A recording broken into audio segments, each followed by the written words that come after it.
ಲಿಂಗಾಯತರ walk ಸ್ವಾತಂತ್ರ್ಯವನ್ನು ಹತ್ತಿಕ್ಕಿದಂತ ಸರ್ಕಾರಕ್ಕೆ, ಲಿಂಗಾಯತರ ಹೋರಾಟವನ್ನು ಪ್ರತಿಭಟನಾಕಾರರ ಮೇಲೆ ಲಾಠಿ ಪ್ರಹಾರ ಮಾಡಿದಂತ ಸರ್ಕಾರಕ್ಕೆ ಭಾರತ್ ಮಾತಾ ಕಿ ಜೈ, ಭಾರತ್ ಮಾತಾ ಕಿ ಜೈ.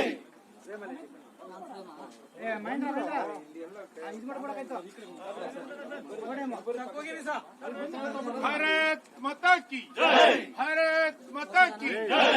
ಪ್ರತಿಭಟನಾಕಾರರ ಮೇಲೆ ಲಾಠಿ ಚಾರ್ಜ್ ಮಾಡಿದ ಸಿದ್ದರಾಮಯ್ಯ ಸರ್ಕಾರಕ್ಕೆ, ಪ್ರತಿಭಟನಾಕಾರರ ಮೇಲೆ ಲಾಠಿ ಚಾರ್ಜ್ ಮಾಡಿದಂತ ಕಾಂಗ್ರೆಸ್ ಸರ್ಕಾರಕ್ಕೆ, ಲಿಂಗಾಯತರ ಮೇಲೆ ಲಾಠಿ ಚಾರ್ಜ್ ಮಾಡಿದ ಸರ್ಕಾರಕ್ಕೆ, ಲಿಂಗಾಯತ ಹೋರಾಟಗಾರರ ಮೇಲೆ ಲಾಠಿ ಚಾರ್ಜ್ ಮಾಡಿದ ಸರ್ಕಾರಕ್ಕೆ, ಸ್ವಾಮೀಜಿಗಳ ಮೇಲೆ ಅಗೌರವ ತೋರಿಸಿದ ಸರ್ಕಾರಕ್ಕೆ, ವಾಕ್ ಸ್ವಾತಂತ್ರ್ಯವನ್ನು ಹತ್ತಿಕ್ಕುತ್ತಿರುವಂತಹ ಸರ್ಕಾರಕ್ಕೆ, ಪ್ರತಿಭಟನಾಕಾರರನ್ನು ಹತ್ತಿಕ್ಕುತ್ತಿರುವಂತಹ ಕಾಂಗ್ರೆಸ್ ಸರ್ಕಾರಕ್ಕೆ ಭಾರತ್ ಮಾತಾ ಕಿ ಜೈ. ಬಿಜೆಪಿ ಹೋರಾಟಕ್ಕೆ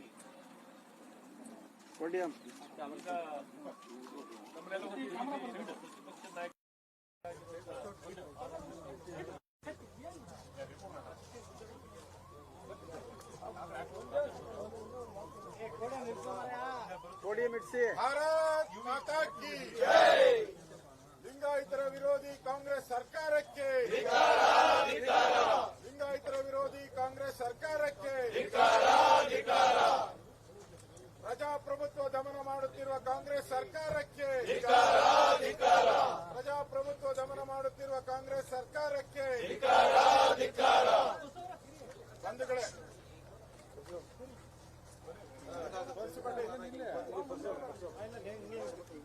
ಮತ್ತು ಉತ್ತರ ಕರ್ನಾಟಕ ಭಾಗದಲ್ಲಿ ಮಾತಾಡಬೇಡಿ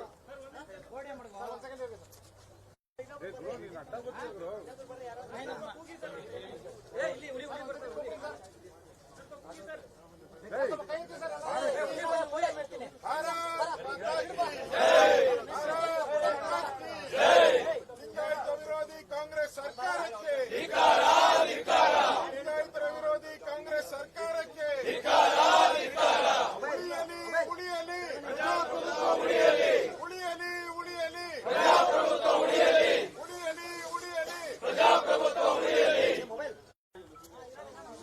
ಮೊನ್ನೆ ಏನು ಮೀಸಲಾತಿಗೋಸ್ಕರ ಹೋರಾಟ ನಡೀತಾ ಇತ್ತು. ಲಿಂಗಾಯತ ಸಮುದಾಯ ಮತ್ತು ಮರಾಠ ಸಮುದಾಯ ಪ್ರಜಾಪ್ರಭುತ್ವದಲ್ಲಿ ಹೋರಾಟ ಮಾಡುವ ಹಕ್ಕನ್ನು ಇಟ್ಕೊಂಡು ಹೋರಾಟ ಮಾಡ್ತಾ ಇತ್ತು. ನಿನ್ನೆ ಏಕಾಏಕಿ ಕಾಂಗ್ರೆಸ್ಸಿನ ಕುತಂತ್ರದಿಂದ, ಸಿದ್ದರಾಮಯ್ಯನವರ ಕುತಂತ್ರದಿಂದ ಈ ಸಮುದಾಯಕ್ಕೆ ಲಾಠಿ ಏಟನ್ನು ಕೊಡೋ ಮುಖಾಂತರ ಒಂದು ಅನ್ಯಾಯವನ್ನು ಏನು ಮಾಡಿದರೆ ಅದರ ವಿರುದ್ಧ ಇವತ್ತು ಅಂಬೇಡ್ಕರ್ ಅವರ ಪುತ್ಥಳಿ ಕೆಳಗಡೆ ನಾವು ಹೋರಾಟ ಮಾಡ್ತಾ ಇದ್ದೀವಿ. ವಿಧಾನಸಭೆ ಒಳಗಡೆ ಸಿದ್ದರಾಮಯ್ಯನವರು ಭಾಷಣ, ಬಸವಣ್ಣನವರ ಚಿತ್ರ ಅನಾವರಣ ಮಾಡಿದಂತಹ ಸಂದರ್ಭದಲ್ಲಿ ಸಿದ್ದರಾಮಯ್ಯನವರ ಬಾಯಲ್ಲಿ ಬಂದದ್ದು ದಯವೇ ಧರ್ಮದ ಮೂಲವಯ್ಯ, ದಯನೇ ಧರ್ಮದ ಮೂಲ ಅಂತೇಳಿ ಬಸವಣ್ಣವರ ವಚನಗಳನ್ನು ಹೇಳಿದ್ರು.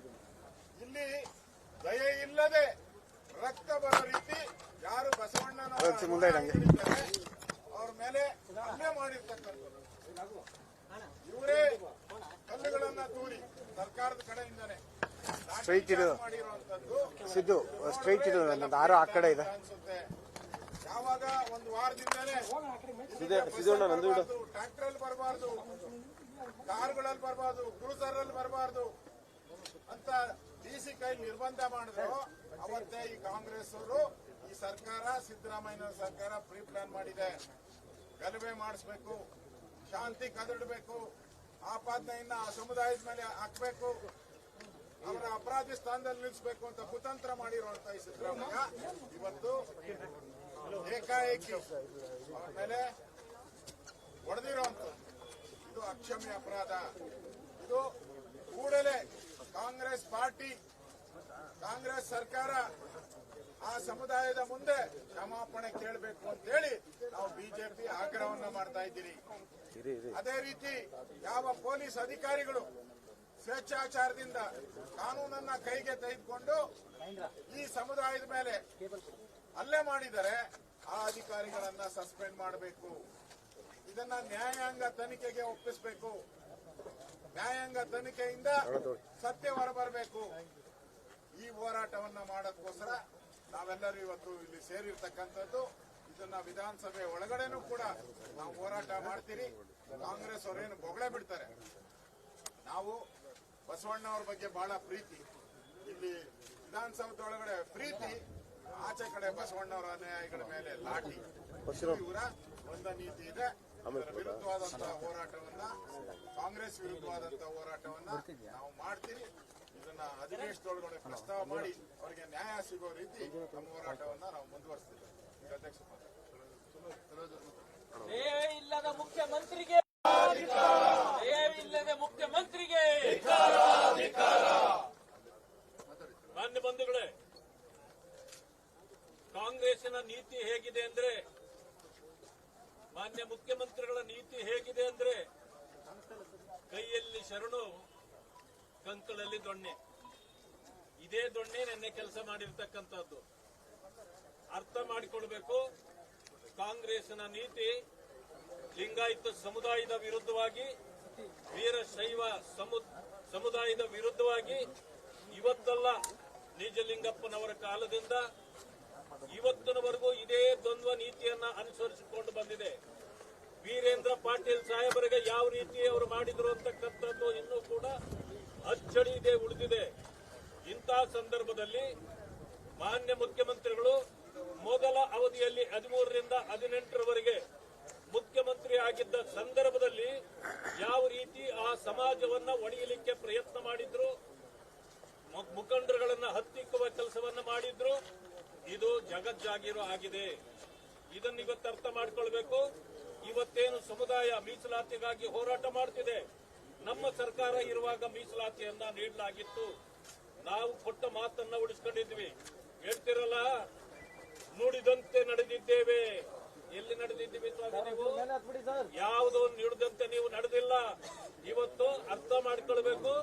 ಇವತ್ತು ಜನರನ್ನ ಹತ್ತಿಕ್ಕುವ ಕೆಲಸವನ್ನ ನೀವು ಮಾಡ್ತಾ ಇದ್ದೀರಿ. ನಿನ್ನೆ ಎಲ್ಲರೂ ಸೌಮ್ಯವಾಗಿ ನೀವು ಅವರ ಹೋರಾಟವನ್ನ ಪ್ರಾರಂಭ ಮಾಡಿದಾಗ ಪ್ರಚೋದನೆ ಕೊಟ್ಟವರು ಯಾರು? ಕಲ್ಲು ಎಲ್ಲಿಂದ ಬಂತು? ಅದಾದ ನಂತರ ಲಾಠಿ ಪ್ರಹಾರ ಮಾಡಿದ್ದೀರಿ. ರಕ್ತಸ್ರಾವದಲ್ಲಿ ಇವತ್ತು ಐಸಿಯುನಲ್ಲೂ ಕೂಡ ಇವತ್ತು ಗಾಯಾಳುಗಳನ್ನ ಇರಿಸಲಾಗಿತ್ತು. ಎಲ್ಲಿ ಹೋದ್ರು ನಿನ್ನೆ ತಾನೇ ಇರ್ತಾರಲ್ಲ ಅವರು, ರಾತ್ರಿ ಅವರನ್ನ ಅಲ್ಲಿಂದ ಎತ್ತಂಗಡಿ ಮಾಡಲಾಗಿದೆ. ಮಾಡಿ ಇವತ್ತು ಬೇರೆ ಬೇರೆ ಕಡೆ ಕರ್ಕೊಂಡೋಗಿದ್ದಾರೆ. ಮಾನ್ಯ ಮುಖ್ಯಮಂತ್ರಿಗಳೇ, ಕಿಡ್ನಾಪ್ ಮಾಡಿ ಎಲ್ಲಿದ್ದೀರಿ ಹೇಳಿ ಅವರನ್ನ. ಇವತ್ತು ನಮ್ಮ ಮುಂದೆ ತಂದು ಬಿಡಬೇಕು ನೀವು ಅವರನ್ನ. ಎಲ್ಲೋದ್ರು ಗಾಯಾಳುಗಳು. ಪರಿಸ್ಥಿತಿ ಈ ರೀತಿಯೇ ಹೋದ್ರೆ ಇದು ಸರಿಯಾದ ರೀತಿ ಅಲ್ಲ. ಮುಖಂಡರುಗಳು ನಾವೆಲ್ಲರೂ ಸೇರಿ ನಿಮಗೆ ಪಾಠ ಕಲಿಸಬೇಕಾಗ್ತದೆ. ಈ ರೀತಿ ಧರ್ಮಗಳ ಮಧ್ಯದಲ್ಲಿ ವಿಷಬೀಜ ಬಿತ್ತಕ್ಕಂಥದ್ದು, ಜಾತಿಗಳ ಮಧ್ಯೆ ವಿಷಬೀಜ ಬಿತ್ತಕ್ಕಂಥದ್ದು ನಿಮ್ಮ ದಿನನಿತ್ಯದ ಕರ್ಮಕಾಂಡಗಳನ್ನ ನಾವು ಹೊರಗಡೆ ಒಂದೊಂದಾಗಿ ತರಬೇಕಾಗ್ತದೆ. ಯಾರು ಇವತ್ತು ಟ್ವೀಟ್ ಮಾಡಿದ್ದೀರಿ ನೋಡಿದ್ವಿ ನಾವು ಕೂಡ. ಈ ಹಿಂದುಳಿದ ವರ್ಗಗಳನ್ನ ಎತ್ತಿಕಟ್ಟಿರ್ತಕ್ಕಂಥವ್ರು ಯಾರು? ಇವತ್ತು ವೀರಶೈವರಿಗೆ ನೀವು ಮೀಸಲಾತಿ ಕೊಟ್ರೆ ಯಾರಿಗೆ ಅನ್ಯಾಯ ಆಗೋದು ಯಾರಿಗಿದೆ? ಯಾರಿಗೆ ತೊಂದರೆ ಆಗೋದು ಯಾರಿಗಿದೆ? ಆದ್ರೆ ನೀವು ಮಾಡ್ತಿರ್ತಕ್ಕಂಥ ಹಲವು ಹಿಂದುಳಿದ ವರ್ಗಗಳ ಮುಖಂಡರುಗಳನ್ನ ಎತ್ತಿಕಟ್ಟಿ ಪತ್ರ ಬರೆಸೋದು, ಮತ್ತೆ ಇಂದಿನಿಂದ ನೀವೇ ಕಾರ್ಯಾಚರಣೆ ಮಾಡೋದು, ಇದೆಲ್ಲ ನೀವೇ ಟ್ವೀಟ್ ಮಾಡೋದು, ಇದು ಎಷ್ಟು ಸರಿ? ಯಾವ ರೀತಿ ಇದು? ನೀವು ಮುಖ್ಯಮಂತ್ರಿ ಆಗ್ಲಿಕ್ಕೆ ಒಂದು ಯೋಗ್ಯರ ಅಂತಕ್ಕಂಥ ಪ್ರಶ್ನೆಯನ್ನ ಮುಖಂಡರುಗಳು ಮಾಡಬೇಕಾಗ್ತದೆ. ಇದನ್ನ ಹೀಗೆ ಮುಂದುವರೆದ್ರೆ ನಾವು ಉಗ್ರ ಹೋರಾಟವನ್ನ ಮಾಡಬೇಕಾಗ್ತದೆ. ಏನು ಕೇಸುಗಳನ್ನ ನಿನ್ನೆ ಹಾಕಿದ್ದೀರಿ ಅವ್ರ ಮೇಲೆ ಎಲ್ಲ ವಾಪಸ್ ತೆಗೀರಿ. ಎಲ್ಲಿ ಆ ಗಾಯಾಳುಗಳನ್ನ ಮುಚ್ಚಿಟ್ಟಿದ್ದೀರಿ ಹೊರಗಡೆ ತನ್ರಿ. ಇಲ್ಲ ಅಂತಂದ್ರೆ ನಿಮ್ಮ ಚರಿತ್ರೆಗಳು ದಿನದಂತೆ ಹೊರಗಡೆ ಬರ್ತವೆ ಅಂತಕ್ಕಂಥ ಮಾತನ್ನ ನಾನು ಹೇಳಲಿಕ್ಕೆ ಬಯಸ್ತೇನೆ.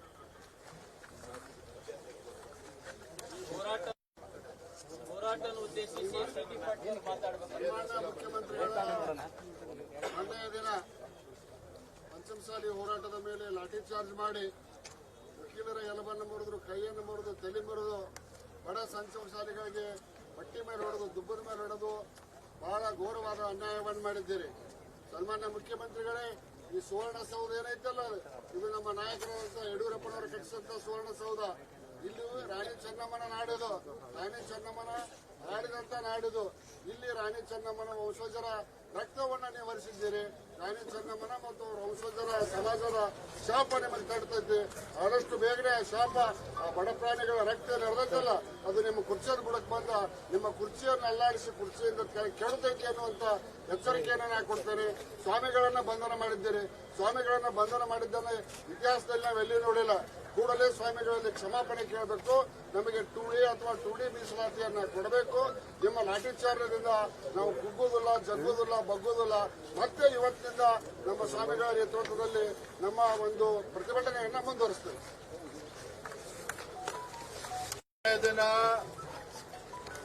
ಸುವರ್ಣಸೌಧದ ಎದುರುಗಡೆ ಚೆನ್ನಮ್ಮನ ನಾಡಿನಲ್ಲಿ ಏನು ದುಷ್ಕೃತ್ಯ ನಡೆದಿದೆ, ಶಾಂತಿಯುತವಾಗಿ ಇವತ್ತು ಪಂಚಮಸಾಲಿ ಮೀಸಲಾತಿ ಬಗ್ಗೆ ಹೋರಾಟ ನಡೀತಾ ಇರತಕ್ಕಂತ ಸಂದರ್ಭದಲ್ಲಿ ಮುಖ್ಯಮಂತ್ರಿಗಳ ಸಿದ್ದರಾಮಯ್ಯನವರ ಕುಮ್ಮಕ್ಕಿನಿಂದಲೇ ಪೊಲೀಸರು ಇವತ್ತು ಲಾಠಿ ಪ್ರಹಾರವನ್ನ ಮಾಡಿರ್ತಕ್ಕಂಥದ್ದು.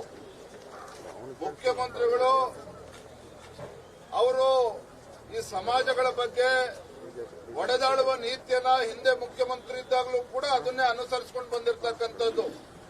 ಹಿಂದೆ 5 ವರ್ಷಗಳ ಕಾಲ ಮುಖ್ಯಮಂತ್ರಿಗಳಿದ್ದಾಗ, ಕಾಂಗ್ರೆಸ್ ಸರ್ಕಾರ ಇದ್ದಾಗ, ಸಿದ್ದರಾಮಯ್ಯನವರು ಮುಖ್ಯಮಂತ್ರಿಗಳು ಇದ್ದಾಗ ಒಡೆದಾಳುವ ನೀತಿಯನ್ನ ಅವತ್ತು ಕೂಡ ಅನುಸರಿಸಿಕೊಂಡು ಬಂದ್ರು.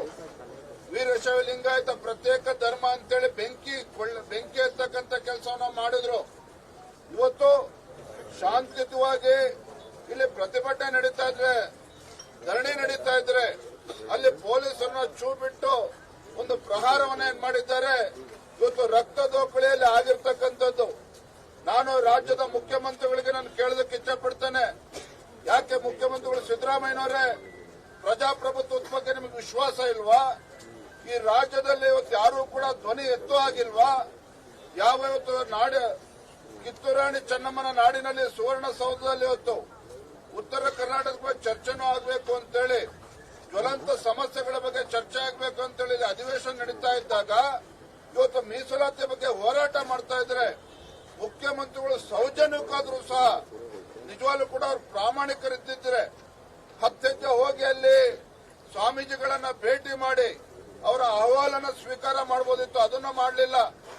ಎಲ್ಲೋ ಅಧಿಕಾರದ ದರ್ಪದಿಂದ, ಅಧಿಕಾರದ ಅಹಂನಿಂದ ಮೆರಿತಾ ಇರತಕ್ಕಂಥ ಕಾಂಗ್ರೆಸ್ ಸರ್ಕಾರ, ಮುಖ್ಯಮಂತ್ರಿ ಸಿದ್ದರಾಮಯ್ಯನವರು ಇವತ್ತು ಈ ರೀತಿ ದುರಹಂಕಾರದಿಂದ ನಡ್ಕೊಳ್ತಾ ಇದ್ದಾರೆ.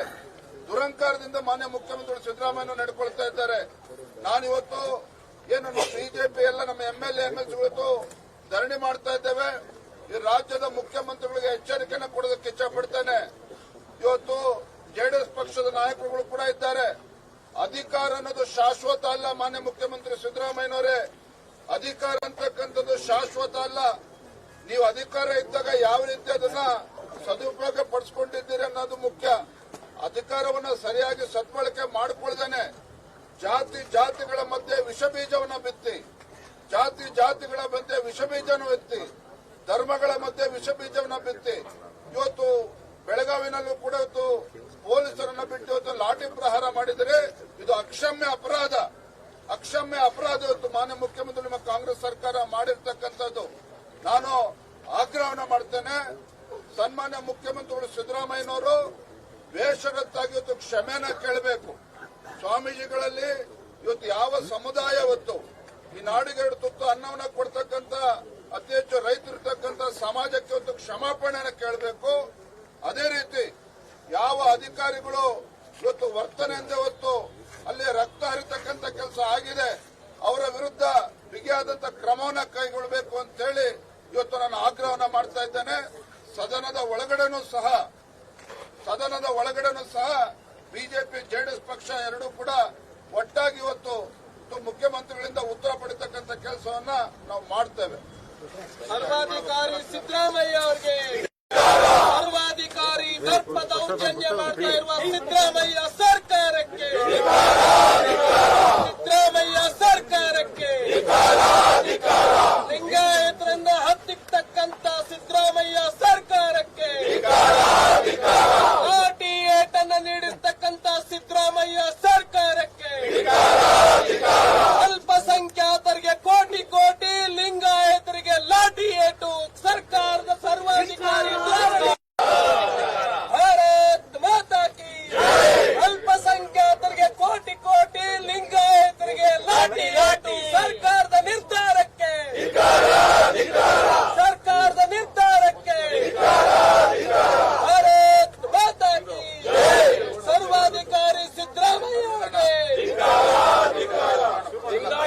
ವಿರೋಧಿ ಸರ್ಕಾರಕ್ಕೆ, ಲಿಂಗಾಯತ ವಿರೋಧಿ ಸರ್ಕಾರಕ್ಕೆ, ದಯವಿಲ್ಲದ ಮುಖ್ಯಮಂತ್ರಿಗೆ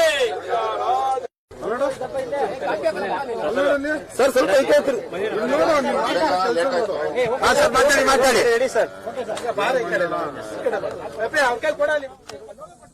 ಮುಖ್ಯಮಂತ್ರಿ ಸಿದ್ದರಾಮಯ್ಯನವರ ನಡವಳಿಕೆ ಬಹಳ ಅಧಿಕಾರದ ದರ್ಪದಿಂದ ಮೆರಿತಾ ಇದ್ದಾರೆ ಅಂತ ಹೇಳಿತು ರಾಜ್ಯದ ಪ್ರತಿಯೊಬ್ಬರು ಕೂಡ ಮಾತನಾಡ್ತಾ ಇದ್ದಾರೆ. ಮೊನ್ನೆ ದಿನ ಪಂಚಮಸಾಲಿ ಸಮಾಜ ಮೀಸಲಾತಿಯ ಬಗ್ಗೆ ಹೋರಾಟವನ್ನ ಕೈಗೆತ್ತಿಕೊಂಡಾಗ ಏನ್ ದಾಳಿ ಆಗಿತ್ತು ಮುಖ್ಯಮಂತ್ರಿಗಳಿಗೆ? ಹತ್ತೆಜ್ಜೆ ಅಲ್ಲಿ ಎಲ್ಲಿ ಸ್ವಾಮೀಜಿಗಳು ರೈತಾಪಿ ವರ್ಗದವರು ಧರಣಿ ಮಾಡ್ತಾ ಇದ್ರು, ಅಲ್ಲೇ ಹೋಗಿ ಅವರ ಅಹವಾಲನ್ನು ಸ್ವೀಕಾರ ಮಾಡಬಹುದಾಯಿತು. ಅದು ಮುಖ್ಯಮಂತ್ರಿಗಳು ಮನಸ್ಸು ಮಾಡಲಿಲ್ಲ. ಇಲ್ಲೇ ಸುವರ್ಣಸೌಧದಲ್ಲಿ ಇದ್ರು ಸಹ ಅಲ್ಲಿ ಜಯಮೃತ್ಯುಂಜಯ ಸ್ವಾಮಿಯವ್ರನ್ನ ಹೋಗಿ ಭೇಟಿ ಮಾಡ್ತಕ್ಕಂತ ಒಂದು ವ್ಯವಧಾನ ಮುಖ್ಯಮಂತ್ರಿಗಳಿಗೆ ಬರಲಿಲ್ಲ. ಅದರ ಬದಲಾಗಿ ಇವತ್ತು ಅಮಾಯಕರ ಮೇಲೆ ಲಾಠಿ ಚಾರ್ಜ್ ಅನ್ನ ಮಾಡೋದಕ್ಕೆ ಆದೇಶ ಮಾಡಿ ಯಾವ ಚೆನ್ನಮ್ಮ ನಾಡಿನಲ್ಲಿ ಇವತ್ತು ರಕ್ತ ಹರಿಸ್ತಕ್ಕಂತ ಕೆಲಸ ಆಗಿದೆ, ಇದು ಖಂಡಿತ ಇದು ಅಕ್ಷಮ್ಯ ಅಪರಾಧ. ರಾಜ್ಯದ ಮುಖ್ಯಮಂತ್ರಿಗಳನ್ನ ಆಗ್ರಹವನ್ನ ಮಾಡ್ತಾ ಇದ್ದೇವೆ. ಇವತ್ತು ಯಾವ ಕಾರಣಕ್ಕಾಗಿ ಇವತ್ತು ಲಾಠಿ ಚಾರ್ಜ್ ಅನ್ನ ಮಾಡಿಸಿದೆ ನಿಮ್ ಕಾಂಗ್ರೆಸ್ ಸರ್ಕಾರ, ಅದಕ್ಕೆ ಉತ್ತರವನ್ನು ಕೂಡ ನಾವು ಪಡಿತೇವೆ. ಜೊತೆಯಲ್ಲಿ ಏನು ಅಧಿಕಾರಿಗಳು ಇವತ್ತು ಪೊಲೀಸ್ ಅಧಿಕಾರಿಗಳು ಇವತ್ತು ದರ್ಪದಿಂದ ಮೆರೆದಿದ್ದಾರೆ ಅಂತ ಅಧಿಕಾರಿಗಳ ವಿರುದ್ಧ ಇವತ್ತು ಕ್ರಮವನ್ನು ಕೂಡ ಜರುಗಿಸಬೇಕು ಅಂತೇಳಿ ನಾವು ಇವತ್ತು ಒತ್ತಾಯವನ್ನು ಕೂಡ ಮಾಡೋರಿದ್ದೇವೆ. ಎರಡೂ ಸದನದಲ್ಲಿ ಬಿಜೆಪಿ ಹಾಗೂ ಜೆಡಿಎಸ್ ಪಕ್ಷ ಎರಡೂ ಸದನದಲ್ಲೂ ಕೂಡ ಈ ವಿಚಾರವನ್ನು ನಾವು ಪ್ರಸ್ತಾಪ ಮಾಡ್ತೇವೆ. ಕೇವಲ ಲಾಠಿ ಚಾರ್ಜ್ ಮಾತ್ರ ಅಲ್ಲ, ಗೋಲಿಬಾರ್ ಕೂಡ ಮಾಡುವಂತಹ ಒಂದು ಆತಂಕವನ್ನು ವ್ಯಕ್ತಪಡಿಸಿದ್ದಾರೆ. ನೋಡ್ರಿ, ಈ ಸರ್ಕಾರದವರು ಕಾಂಗ್ರೆಸ್ ಸರ್ಕಾರದವರು ಮೂರು ಬಿಟ್ಟಿದ್ದಾರೆ. 136 ಶಾಸಕರು ಇದ್ದೇವೆ, ಅಧಿಕಾರ ಶಾಶ್ವತ ಆಗಿದೆ ಅನ್ನೋ ಭ್ರಮೆನಲ್ಲಿ ಸಿದ್ದರಾಮಯ್ಯನವರು ಕಾಂಗ್ರೆಸ್ ಸರ್ಕಾರದವರು ಇದ್ದಂತೆ ಕಾಣ್ತಾ ಇದೆ. ಆದ್ರೆ ಒಂದು, ಇವರು ಮುಖ್ಯಮಂತ್ರಿಗಳು ಹಿಂದೆ ಸಿದ್ದರಾಮಯ್ಯನವರು ಹಿಂದೆ ಮುಖ್ಯಮಂತ್ರಿಗಳು ಇದ್ದಾಗೂ ಕೂಡ ವೀರಶೈವ ಲಿಂಗಾಯತ ಸಮಾಜದ ಮಧ್ಯೆ ಬೆಂಕಿ ಹತ್ತಕ್ಕಂತ ಕೆಲಸ ಮಾಡಿದ್ದರು. ಇವತ್ತು ಚೆನ್ನಮ್ಮನ ನಾಡಿನಲ್ಲೂ ಕೂಡ ಇವತ್ತು ಲಾಠಿ ಚಾರ್ಜ್ ಮಾಡೋದ್ರ ಮುಖೇನ ಇವತ್ತು ರಾಜ್ಯದಲ್ಲಿ ಪ್ರತಿಯೊಂದು ಸಮಾಜವೂ ಕೂಡ ಇವತ್ತು ಮುಖ್ಯಮಂತ್ರಿಗಳನ್ನು ಪ್ರಶ್ನೆ ಮಾಡ್ತಾ ಇದ್ದಾರೆ. ಹಾಗಾಗಿ ಯಾವುದೇ ಕಾರಣಕ್ಕೂ ಇಷ್ಟಕ್ಕೆ ಬಿಡ್ತಕ್ಕಂಥ ಪ್ರಶ್ನೆನೇ ಇಲ್ಲ. ಈಗ ಮುಖ್ಯಮಂತ್ರಿ ನಾವು ಸದನದಲ್ಲಿ ಪ್ರಶ್ನೆನೂ ಕೂಡ ನಾವು ಮಾಡ್ತೇವೆ ಎಲ್ಲಾ ವಿಚಾರ ಇಟ್ಕೊಂಡು. ವಯನಾಡು ಸಂತ್ರಸ್ತರಿಗೆ ಪಾಪ ಸಿದ್ದರಾಮಯ್ಯನವರಿಗೆ, ಡಿ.ಕೆ. ಶಿವಕುಮಾರ್ ಅವರಿಗೆ ನಮಗೆ ಅನುಮಾನ ಆಗ್ತಾ ಇದೆ. ಇವರು ಕೇರಳ ರಾಜ್ಯದ ಮುಖ್ಯಮಂತ್ರಿಗಳು ಸಿದ್ದರಾಮಯ್ಯನವರು ಕನ್ನಡ ನಾಡಿನ ಮುಖ್ಯಮಂತ್ರಿಗಳು ಅಂತೇಳಿ ಅನುಮಾನ ಬರೋ ರೀತಿಯಲ್ಲಿ ಇವತ್ತು ನಡ್ಕೊಳ್ತಾ ಇದ್ದಾರೆ. ಇವತ್ತಿಲ್ಲಿ ಬಡವರು ಮನೆ ಕಳ್ಕೊಂಡಿದ್ದಾರೆ. ಮಳೆ ಜಾಸ್ತಿ ಆದಾಗ ಹಿಂದೆ ಯಡಿಯೂರಪ್ಪನವರು ಬಿಜೆಪಿ ಸರ್ಕಾರ ಇದ್ದಾಗ 5 ಲಕ್ಷ ರೂಪಾಯಿ ಕೊಡ್ತಾ ಇದ್ರು ಬಡವರು ಮನೆ ಕಳ್ಕೊಂಡ್ರೆ. ಇವ್ರ ಯೋಗ್ಯತೆಗೆ 1 ಲಕ್ಷನೂ ಕೂಡ ಕೊಡ್ತಾ ಇಲ್ಲ.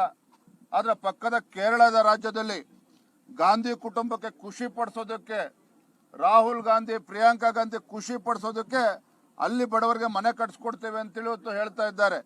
ಮತ್ತೊಂದು ಕಡೆ ನಾನು ಈಗಾಗಲೇ ಪತ್ರವನ್ನು ಕೂಡ ಬರೆಯೋನಿದ್ದೇನೆ.